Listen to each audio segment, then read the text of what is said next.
பூரணமலை பூமி இது தொன்மையான பூமி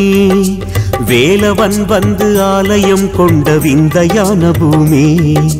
அகத்தியரும் தேரையரும் அமைதி கண்ட பூமி அகத்தியரும் தேரையரும் அமைதி கண்ட பூமி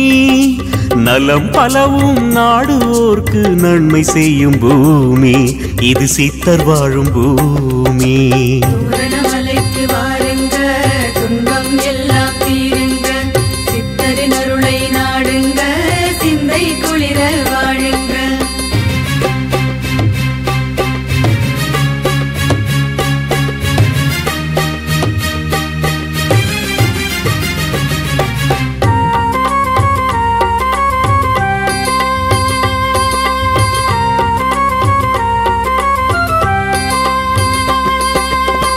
வருவோர் தம்மை